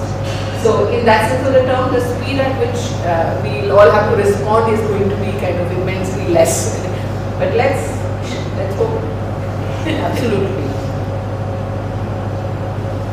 Absolutely. There's so much hope, and in fact, from all these conversations, from all these arguments, what we can perhaps make out is that it's not just about benefit to self, the AI for self, it is also about benefit to society, good in terms of the greater common good. So the common word is very, very important, and that consciousness towards the greater common good has to be, made central to our understanding of AI vocabulary, AI grammar, tools, AI within AI, and all of these conversations that I guess, it will be wonderful to conclude on a note which is hopeful and which is empowering in the sense that all the three panelists, in that sense, underscore the need for collaboration, for partnership, right people at the right place, to have facilitating institutional and infrastructural developments for deployment of AI, for design of AI, and all of them insist that it lies in how we produce at the production end, at different points in the production chain, in the consumption chain, and then only can we create, enabling environments for consumer empowerment, for community empowerment vis-a-vis AI, and that perhaps will lead us towards AI for futures. Thank you, everyone. Now we open up for questions from the audiences. Do we have some questions for the panelists? I have a few, but I'm going to ask. Yeah, we would pretty much like you all to ask questions, please. Program is for you. We're all learning together. Yes. So we'll be very, very honest. All the panelists have been. We are admitting the gaps. And there's a very interesting work happening with UNESCO doing internet for public good. You can Google around. That's kind of very interesting. If you're interested in this, And also, when you're looking at AI, I would also, try to underline that how you look at data protection bill, the new laws, and of course the draft of the Data Media Regulations Bill 2021. So while we are all discussing whether it should be regulated or not, especially the DG Pub initiative, the consortium, do look at some of the provisions. So provisions are both the sides. So when you look at ethical use of AI or transparency and authenticity, some of the regulations can be factored in. No, also it's the nuances, right? It's also not black or white, it's nuances. So for instance, I don't know if any of you know about the Amnesty International, like one of the Amnesty International put out an image, right? Yes. Now their argument was that they were putting out an AI-generated image because they wanted to conceal the identity of the activists so forth. But they were called out for the fact that the way the image was, it was not genuine, right? So even though they put out the disclaimer as it's generated by AI, but there were ethical issues of what those images represented. Absolutely, Sonia has really hit the nail on the head, because at many a times disclaimers or these small print qualifications, they are not enough when there are socio-political ethical concerns So it's the entire framework, how are we situating AI? It's not just how are we locating AI and localizing. What the lens and frames of references we're using in developing and design of AI before we actually, distribute content or whatever outcomes or consequences of AI to the people in general. Yes. My voice is loud enough. I just wanted to ask a question. Is there any attempt by the media industry, by various sectors in the economy, education in particular, to develop standards and guidelines for the adoption of AI? Because the AI we have, the tools we have, are all driven by private sector. So is there a counter effort to kind of set the standard or the environment for adoption? Because I think there are people who would like to know that at some point we will adopt this and use it for, productivity in every sector.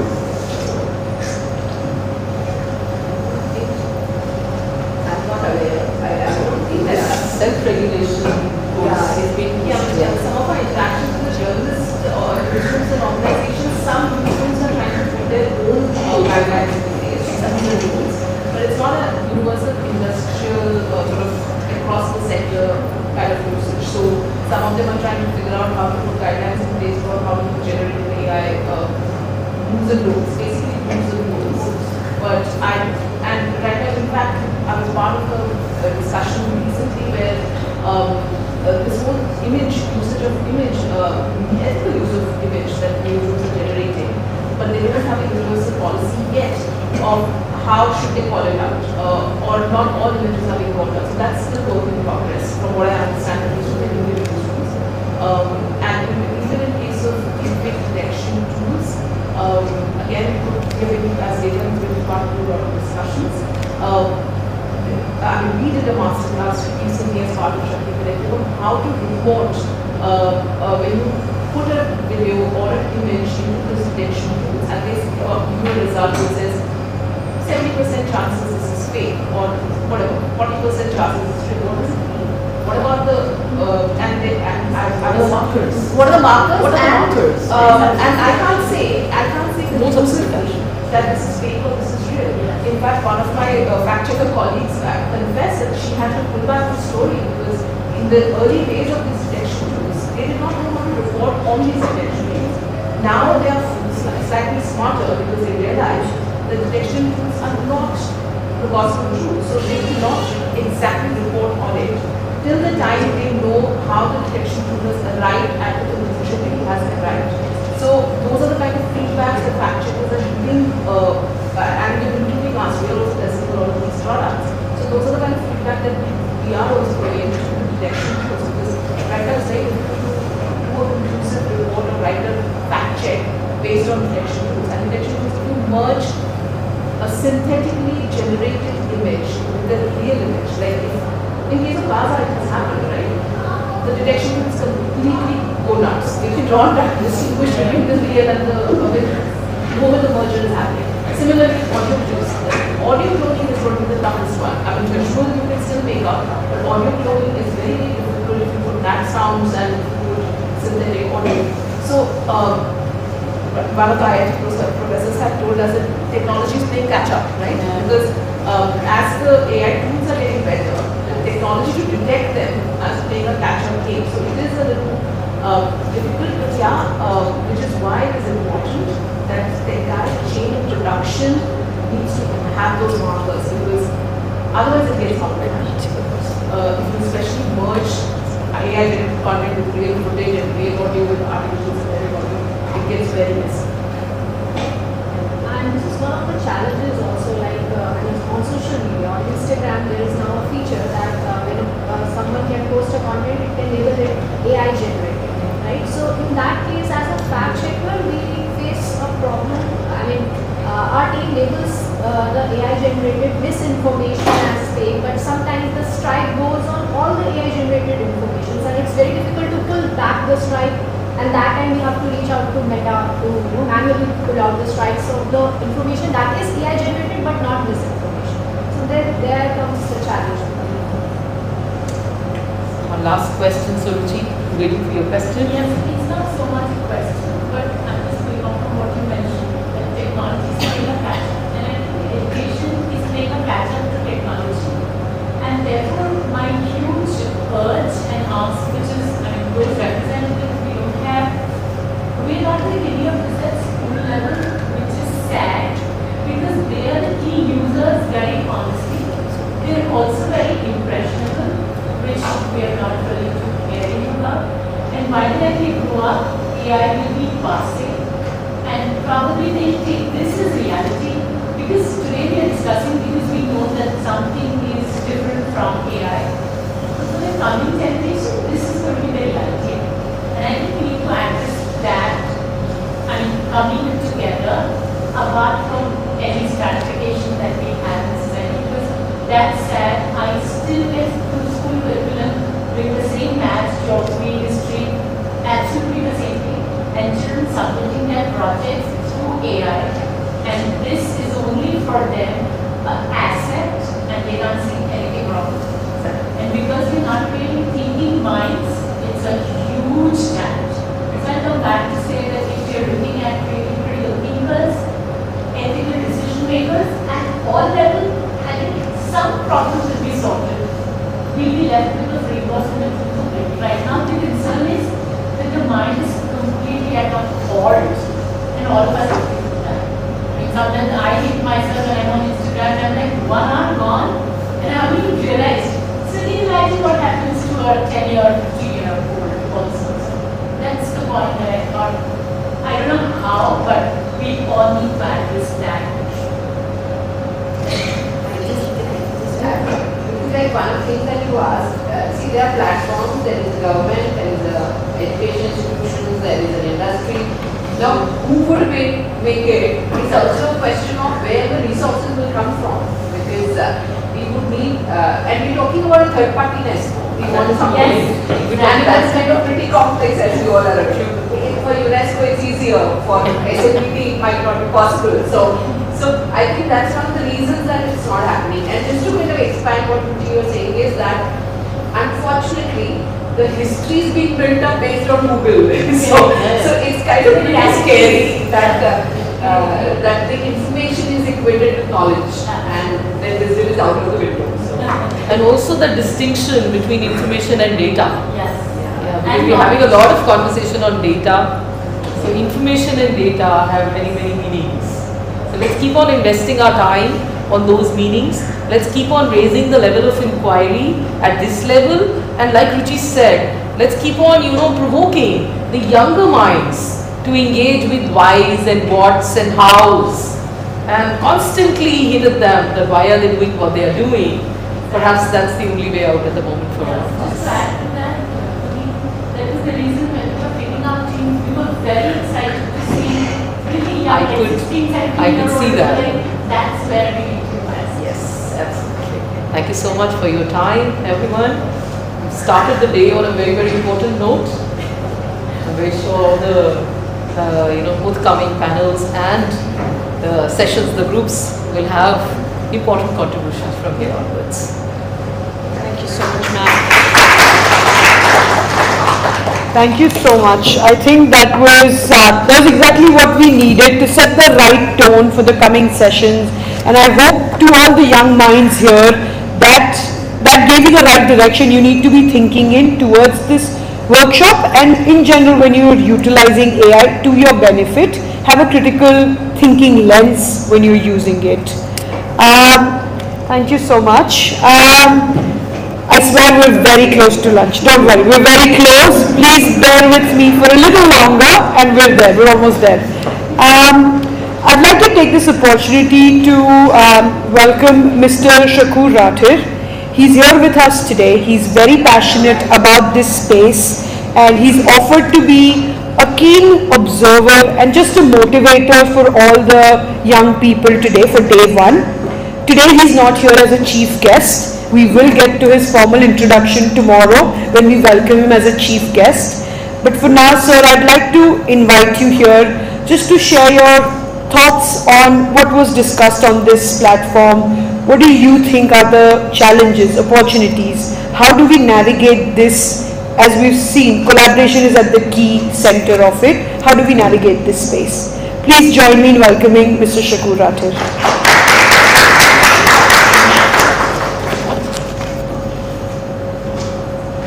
I think I am the one standing between lunch, right? So I'll try to quickly get over this. Since we are, quoting a lot of quotes today, very thoughtful quotes we have been listening to. So my favorite one is from Johanna McWiska. She is a US author, sci-fi author. So she says, what is the biggest problem today facing AI? I think it is the wrong direction. And she says it's very interesting. She says that I want AI to do my laundry and dishes, so that I can do my art and writing. A very interesting perspective of how we are looking, AI from a humanistic perspective. And I believe that, whatever chain we have of AI, we should always have a human in the loop. That is the way forward. So, coming to the panel again, it was very insightful, listening to all the three experts, who are true experts in their own fields, and we had a kind of a multi-directional, conversation.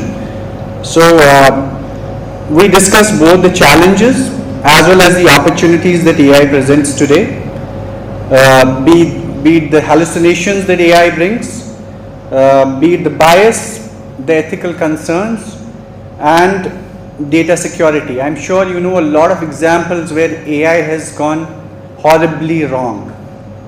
Be it in Dutch childcare services, be it in US healthcare services, AI has done things, which even humans wouldn't do. So then, it was, Urvashi rightly pointed out some tools that are being developed by media houses themselves. For example, certain forms of election GPT, right? I know India Today did it, Jagran is also doing it. And then, avatars which are helping us to disseminate information about media and also fact checking. So then we moved to, as Sonia rightly pointed out, that train the trainers module is very important in this chain. We have to create this kind of a safety chain where one person is educating two more, and this chain goes on and on. So that is why I think we have all assembled here for these 2 days, and I'm sure when we go back from here, we will continue this chain and this will snowball to the community. So then we talked about creating networks in the then production chain management that Sonia pointed out. Then we discussed need for media literacy, emphasize how organizations like collectives like Pakshala, or for that matter Shakti, which both data leads and Jagran and many other organizations, my previous organization PTI is a part of. So then we discussed the need for guardrails. I think this is very important here. We know that there is a EU Regulations Act. Singapore has come up with its act, where all the AI related information is being labeled now. We also need something like this in India. Right now we have the safe and trusted pillar of the India AI mission, under which it is AI will be, there will be a safe development, deployment of AI going forward. Right now there are no regulations, so we all need to self-regulate at several levels. Then we talked about the biases. You all must have heard about stable diffusion. There's a whole research paper on this tool, how it kind of accentuated the biases that are there, the patriarchal view of society. Looking at how we look at the gaze, the male gaze that we call it. So this tool was a perfect case study for how AI can go wrong. So I just want to I don't want to go on and on. I think this is a discussion which will, at least we have 2 days, that I'm thankful for that. And I'll discuss a lot with you tomorrow in my valedictory address. But from here, this conversation can be a springboard for action where we can, go on from here, take these learnings and discuss with our community. Thank you so much.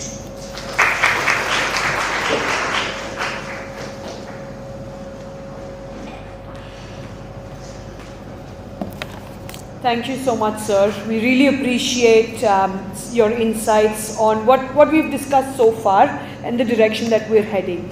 I'll take this last few minutes to set the tone for the remaining of the day.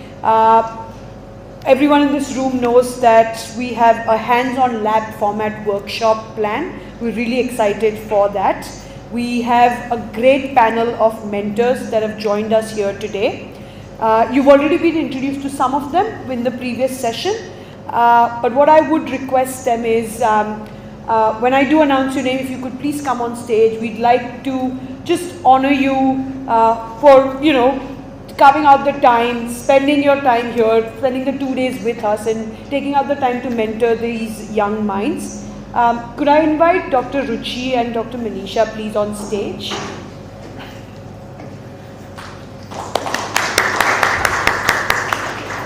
We'll start with the mentor for Group 1, which is Professor Pradeep Malik.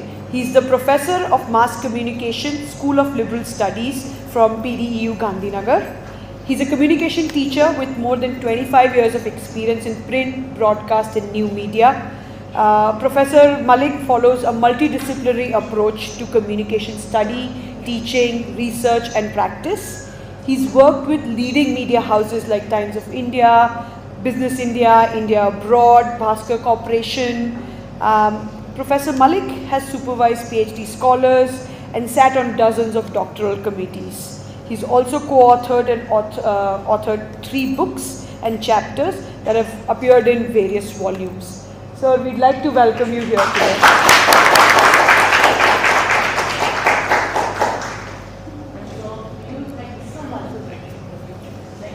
Thank you so much, sir. Group 2 is mentored by Sonia Bhaskar. You've already been introduced to her, so I won't repeat the introduction, but she'll be mentoring Group 2, Human Intelligence on AI as Public Good.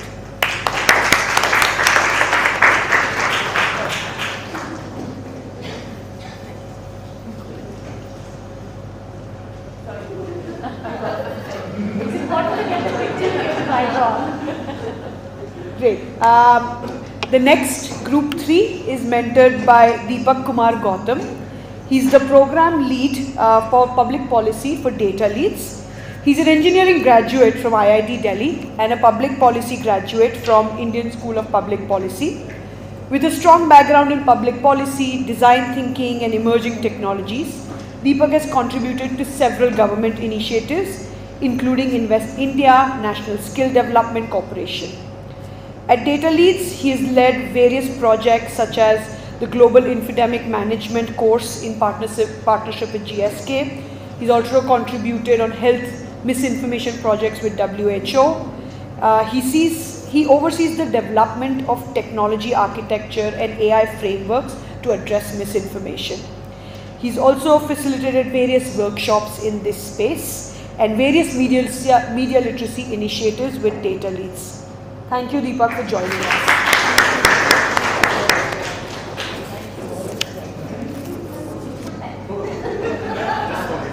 I like Manisha's teacher comeback. Thank you. Next, Group 4 is mentored by Professor Meera Desai. We've already heard her introduction and heard from her.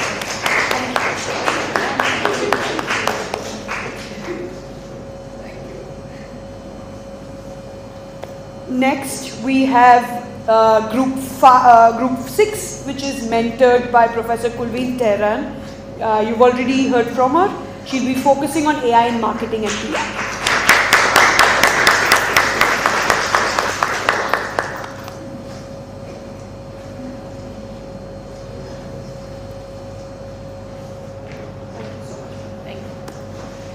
one little add-on, and I'm talking on behalf of Manisha and me.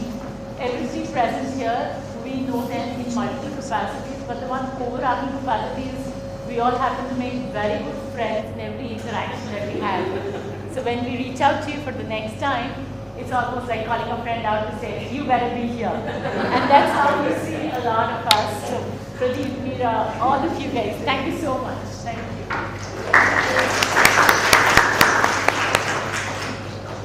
Great, we'll just establish some basic rules, the structure for the remaining of the day. This is for all the students here. We all know each group has been allocated a sub-theme, and we've given you some guidelines, some template for a policy framework that the expectation is that you've come prepared with a draft of some sort for that framework. What will happen next is you will go into your designated rooms for a breakout session. Anyone from the CDMC or UNESCO team can guide you if you're not able to find the room that you're supposed to go to. As a group, under the expertise of your mentors, debate, discuss, and you create a final presentation for the framework for your sub-theme that you will be presenting tomorrow on day 2. There will be a panel of judges which will be assessing your presentations tomorrow for the final award ceremony. Your allocated mentor will guide you on your draft framework that you've created, help you finalize them, share their keen insights, and help you to create an engaging and winning presentation for tomorrow. A key tip, your presentations will be judged across a few parameters, which are content, its relevance, practicality, and the presentation structure and style. Did we have any questions from the group, students, the experts? Any questions, any queries? Okay, great. I do encourage you to speak up. Please feel free to speak up. So parameters for the...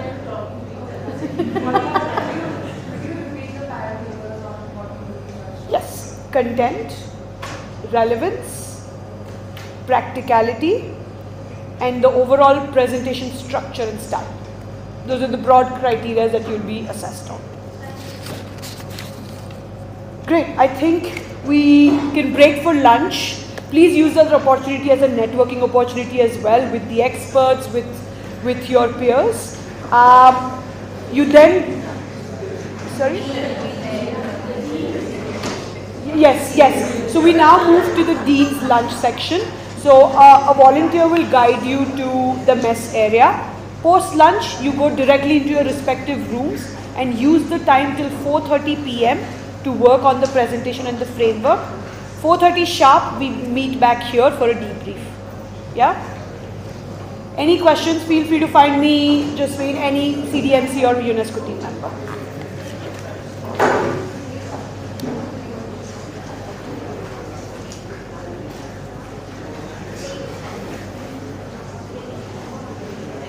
Thank you.